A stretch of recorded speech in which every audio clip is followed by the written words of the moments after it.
पीछे का नजारा आप देखिए, ये महज जनपद बहराइच से 70 किलोमीटर की दूरी पर पड़ता है लगभग।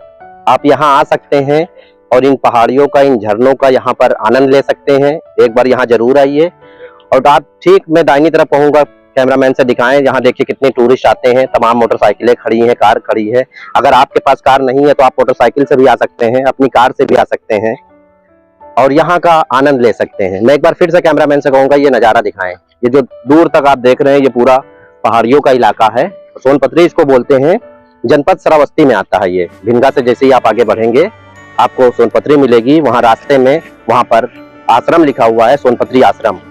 ये आपको जंगल मिलेगा 5 किलोमीटर का। उस जंगल को पार करने के बाद आपको ये नजारा मिलेगा।